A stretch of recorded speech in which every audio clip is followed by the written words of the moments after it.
Hi all, welcome to classmate Malayalam. ഇപ്പോൾ നമ്മളിപ്പോൾ discuss ചെയ്തുകൊണ്ടിരിക്കുന്നത് 9ാം ക്ലാസ്സിലെ പുതിയ സിലബസ് അനുസരിച്ചുള്ള മാത്തമാറ്റിക്സിൻ്റെ 3ാമത്തെ ചാപ്റ്ററാണ് അല്ലേ, സമാന്തര വരകൾ അഥവാ പാരലൽ ലൈൻസ്. അതിൽ നമ്മളിപ്പോൾ നിൽക്കുന്ന ലാസ്റ്റ് സെക്ഷനിലാണ് കേട്ടോ.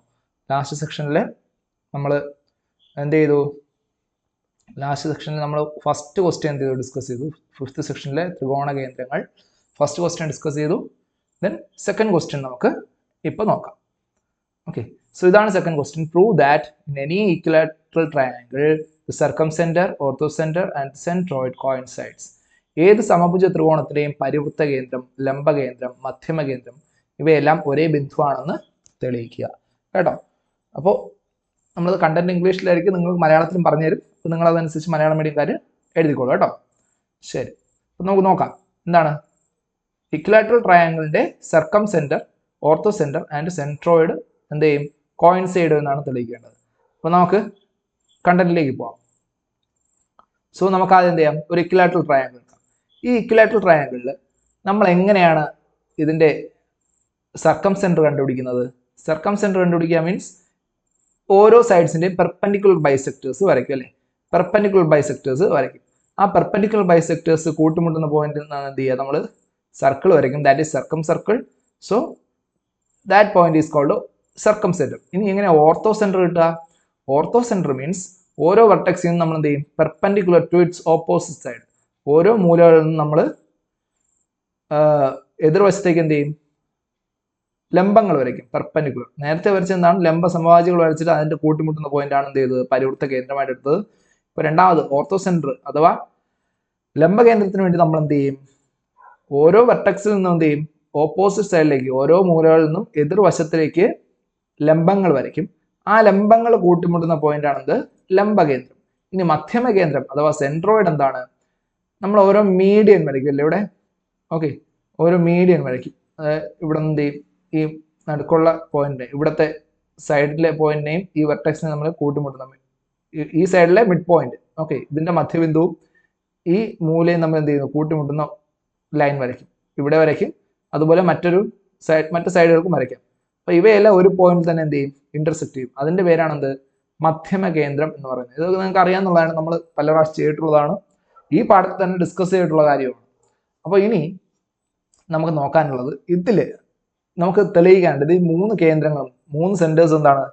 കോയിൻസൈഡ് എന്ന് പറയുന്നത് നമുക്ക് തെളിയിക്കാനുണ്ട്. നമുക്ക് നോക്കാം ഓരോന്നായിട്ട്. സോ ഫസ്റ്റ് നമുക്ക് എന്ത് ചെയ്യാം? ഈ ഈക്വിലാറ്ററൽ ട്രയാങ്കിൾ നമുക്ക് കൺസിഡർ ചെയ്തു. നമുക്ക് ഇതിനൊരു പേര് കൊടുക്കാം. ഓക്കെ, ഇതിന്റെ പേര് നമുക്ക് ഇവിടെ എ ബി സി എന്ന് കൊടുക്കാം. ഓക്കെ, എ ബി സി എന്ന് കൊടുക്കാം. ശരി, നോക്കാം. Consider this equilateral triangle A B C. ഈ equilateral triangle A B C പരിഗണിക്കുക. ഓക്കെ, ഇതൊരു ഇക്വിലാറ്ററൽ ട്രയാങ്കിൾ, അതായത് A B is equal to B C equal to A C ആയിരിക്കും. അതുപോലെ മൂന്ന് കോണുകൾ എന്തായിരിക്കും? 60 ഡിഗ്രി, അത് ഈക്വൽ ആയിരിക്കും കേട്ടോ, തുല്യമായിരിക്കും. അതാണ് ഇക്വിലാറ്ററൽ അഥവാ സമഭുജ ത്രികോണം. അപ്പൊ ഇതില് നമുക്കൊരു കാര്യം ചെയ്യാം. പി എന്ന് പറയുന്ന ഒരു mid point, P B the mid point of A B. A ബിയുടെ മിഡ് പോയിന്റ് ആയിട്ട് നമുക്ക് എന്ത് ചെയ്യാം? പി എന്ന് പറയുന്ന ഒരു പോയിന്റ് നമുക്കിവിടെ എടുക്കാം. പി എന്ന് പറയുന്ന പോയിന്റ് എന്താണ്? എ ബിയുടെ മിഡ് പോയിന്റ് ആയിട്ട് നമ്മൾ എടുക്കുകയാണ് കേട്ടോ. So P is taken as the mid point of A B. നമുക്ക് എന്ത് ചെയ്യാം? പി, എ ബിയുടെ മിഡ് പോയിന്റ് ആയിട്ട് നമ്മൾ പി എടുത്തു. ശരി, നമുക്ക് എന്ത് ചെയ്യാം? അപ്പൊ നമുക്ക് എന്ത് പറയാൻ പറ്റും? ഈ എ പി എന്തിന് ഈക്വൽ ആയിരിക്കും? A P equal to B P ആയിരിക്കും. A P equal to B P ആയിരിക്കും അല്ലെ? A P equal to B P ആയിരിക്കും. കാരണം എന്താണ്? പി മിഡ് പോയിന്റ് ആണ്. സോ ഈ മിഡ് പോയിന്റിലേക്ക് നമുക്ക് ആദ്യം ചെയ്യാൻ പോകുന്നത്, നമ്മളൊരു മീഡിയൻ വരയ്ക്കാൻ പോവാണ്. ഓക്കെ, ആദ്യം ഒരു മീഡിയൻ, അതായത് സി എന്ന് പറയുന്ന വെർട്ടെക്സിൽ നിന്ന്, ഈ മൂലയിൽ നിന്ന് നമ്മൾ പിയിലേക്ക് എന്താണ്? ഒരു മീഡിയൻ വരയ്ക്കാൻ പോവാണ് കേട്ടോ. നോക്കാം. Draw a median from C to A B meets at P. നമ്മൾ എന്ത് ചെയ്യണം? സിയിൽ നിന്ന് പിയിലേക്ക് എന്ത് ചെയ്യണം? ഒരു മീഡിയൻ വരയ്ക്കണം. അത് നമ്മളിതേ വരയ്ക്കുവാണ്. ഇതാണ് ആ മീഡിയൻ. ഓക്കെ, സിയിൽ നിന്ന് പിയിലേക്ക്, അതായത് എ ബിയിൽ കൂട്ടിമുട്ടുന്ന ഇവിടത്തേക്ക് ഒരു മീഡിയൻ വരച്ചു. സോ പി മിഡ് പോയിന്റ് ആണെന്ന് നമുക്കറിയാം അല്ലേ? ശരി, സോ നമുക്ക് എന്തറിയാം? ഇനി വേറൊരു കാര്യം, ഈ മീഡിയൻ ഇങ്ങോട്ട് വരച്ചു അല്ലേ? മീഡിയൻ ഇങ്ങോട്ട് വരച്ചതൊക്കെ ഓക്കെയാണ്, ശരി. പക്ഷേ ഇക്വിലാറ്ററൽ ട്രയാങ്കിളിന്റെ കേസിൽ നമുക്കൊരു കാര്യം അറിയാം. ഇക്വിലാറ്ററൽ ട്രയാങ്കിളില് perpendicular from any vertex, okay, bisect the its opposite side. അതായത് ഒരു വെർട്ടക്സിൽ നിന്ന് സമഭുജ ത്രികോണത്തിൽ ഒരു മൂലയിൽ നിന്ന് ഒരു മൂലയിൽ നിന്ന് അതിന്റെ എതിർവശത്തേക്ക് വരയ്ക്കുന്ന ലംബം ആ വശത്ത് സമഭാഗം ചെയ്യും എന്നുള്ള. ഓക്കെ, അപ്പോൾ ഇവിടെ നമ്മൾ വരച്ചത് എന്താണ്? ലംബമല്ല. ഇവിടുത്തെ പി എന്ന് പറയുന്ന മധ്യബിന്ദുവിനെ ആണ് എന്ത് ചെയ്യുന്നത്? സിയിൽ നിന്ന് കണക്ട് ചെയ്ത് മധ്യമം വരച്ചത് കേട്ടോ. ഇത് വരച്ചത് നമ്മുടെ മീഡിയൻ വരച്ചത്. പക്ഷേ ഒരു കാര്യം എന്താണെന്ന് വെച്ചാൽ ഇക്വലാറ്ററൽ ട്രയാങ്കിളിൽ ഇങ്ങനെ മിഡ് പോയിന്റ് മധ്യബിന്ദുവിലേക്ക് കണക്ട് ചെയ്യുന്ന ഈ വരയുണ്ടല്ലോ, സിയിൽ നിന്ന് എതിർ മൂലയിൽ നിന്ന്, അതെന്തായിരിക്കും? പെർപെൻഡിക്കുലർ ആയിരിക്കും എന്നുള്ളൊരു, ആ സൈഡിന് പെർപെൻഡിക്കുലർ ആയിരിക്കും എന്നുള്ളൊരു കൺസെപ്റ്റ് അവിടെ ഉണ്ട്.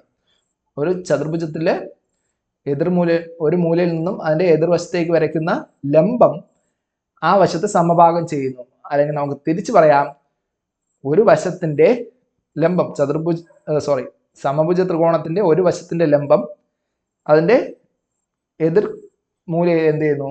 കൂട്ടിമുട്ടുന്നു എന്ന് നമുക്ക് വേണമെങ്കിൽ പറയാം. സോ അങ്ങനെയാണെങ്കിൽ ഇതിപ്പോ എന്തായി? നമ്മൾ വരച്ചത് എന്താണ്? നമ്മളൊരു മീഡിയൻ ആണ് വരച്ചല്ലേ. മീഡിയൻ ഇപ്പൊ എന്തായി? പെർപെൻഡിക്കുലർ ബൈസെക്ടറുമായി. കാരണം A P equal to B P അല്ലേ. അപ്പൊ പെർപെൻഡിക്കുലർ സി പി എന്ത് ചെയ്തു? ഇതിനെ ബൈസെക്റ്റും ചെയ്തു. ഇതൊരു മീഡിയൻ ഒരേ സമയം എന്തായി? മീഡിയനാണ് നമ്മൾ വരച്ചത്. ആ മീഡിയൻ വരച്ചപ്പോൾ ഈ ഇക്വലാറ്ററൽ ട്രയാങ്കിളിന്റെ പ്രത്യേകത കൊണ്ട് അതൊരു പെർപെൻഡിക്കുലർ ആയി. ആ പെർപെൻഡിക്കുലർ എന്ത് ചെയ്തു? ഇതിനെ ബൈസെക്ട് ചെയ്തു. അപ്പൊ അതെന്തായി? ഒരു പെർപെൻഡിക്കുലർ ബൈസെക്ടർ ആയി. അപ്പൊ നമുക്ക് സർക്കം സെന്റർ എടുക്കാനുള്ള പെർപെൻഡിക്കുലർ ബൈസെക്ടർ കിട്ടി. അതായത് പരിവൃത്ത കേന്ദ്രം വരയ്ക്കാനുള്ള ലംബസമവാചിയാണ് ഇത് സി പി എന്ന് പറയുന്നത്. അതുപോലെ തന്നെ ഇതൊരു ലംബമാണ്. ഓർത്തോ സെന്റർ കിട്ടാനുള്ള ലംബകേന്ദ്രത്തിന് വേണ്ടിയുള്ള ലംബമാണ്. അതുപോലെ തന്നെ ഇത് മീഡിയൻ ആണ്, മധ്യമമാണ്. അതായത് മധ്യമ കേന്ദ്രം കിട്ടാനുള്ളൊരു മധ്യമം കൂടെയാണ്. അപ്പൊ നമുക്ക് എന്ത് പറയാം? C P perpendicular to A B അല്ലേ. സി പി എന്തിന് പെർപെൻഡിക്കുലർ ആണ്? C P perpendicular to C P എന്ന് പറയുന്ന ലൈൻ എന്താണ്? എ ബിക്ക് പെർപെൻഡിക്കുലർ ആണ് അല്ലേ. C P is perpendicular to A B. So നമുക്ക് എന്ത് പറയാൻ പറ്റും? ഇക്വേഷൻ 1ഉം 2ഉം ഈ ഒരു ഇക്വേഷൻ എന്താണ്? A P is equal to B P. This A P equal to B P എന്ന് പറയുന്ന ഇക്വേഷൻ 1ഉം then equation 2 C P perpendicular to A B. അതെന്താ പറയുന്നത്? ഈ രണ്ടും കൂടെ നോക്കിയാൽ C P equal to B P ആണ്, C P perpendicular to B P ആണ്. ഓക്കെ, ഇത് ബൈസെക്ട് ചെയ്യുന്നു. C P perpendicular to A B എന്ന് പറയുന്നതിന് പെർപെൻഡിക്കുലർ ആണ്. അങ്ങനെയെങ്കിൽ നമുക്ക് എന്ത് പറയാം? From equation 1 and 2 C P is the perpendicular bisector of A B. A ബിയുടെ പെർപെൻഡിക്കുലർ ബൈസെക്ടർ എന്താണ്? C P. C P median ആയിരുന്നു, സി പി പെർപെൻഡിക്കുലർ ആയി, ഇപ്പൊ സി പി പെർപെൻഡിക്കുലർ ബൈസെക്ടർ ആയി. സോ അതുകൊണ്ട് നമുക്ക് എന്ത് പറയാം? To be same for all three sides since it is an equilateral triangle. അപ്പോൾ ഈ ഒരു വശത്തിന് നമ്മൾ എന്താണ് ചെയ്തത്? അത് തന്നെയായിരിക്കും മറ്റ് രണ്ട് വശങ്ങൾക്കും സംഭവിക്കുക. കാരണം ഇതൊരു സമഭുജ ത്രികോണമായതുകൊണ്ട് since it is an equilateral triangle, ഈ ഒരു സൈഡിനും നമ്മൾ ഈ വരച്ച ഒരു മീഡിയനും പോലെ തന്നെ ആയിരിക്കും ബാക്കി എല്ലാ മീഡിയൻസിനും വരിക കേട്ടോ. അപ്പൊ ആ മീഡിയൻസ് എല്ലാം കൂട്ടിമുട്ടും. എന്ത് ചെയ്യും? ഒരു പോയിന്റിൽ കൂട്ടിമുട്ടും. അതിനെയാണ് എന്ത് പറയാ? അതിനെ നമുക്ക് എന്ത് പറയാം?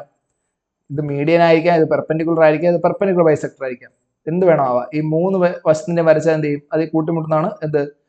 ഞാൻ ഇപ്പോൾ ലേസർ പോയിന്റ് വെച്ചിരിക്കുന്ന പോയിന്റ് ആണ് എന്ത്? അതിന്റെ സർക്കം സെന്റർ എന്ന് വേണമെങ്കിൽ പറയാം. കാരണം എന്താണ്? ഇത് മൂന്നും പെർപെൻഡിക്കുലർ ബൈസെക്ടേഴ്സ് ആണ്. അത് ഓർത്തോ സെന്റർ എന്ന് പറയാം. ലംബകേന്ദ്രം എന്ന്. കാരണം എന്താണ്? മൂന്നും ലംബമാണ്. മധ്യമ കേന്ദ്രം എന്ന് പറയാം. കാരണം എന്താണ്? സെൻട്രോയിഡ് എന്ന് പറയാം. ഇത് മൂന്നും മീഡിയനുമാണ്.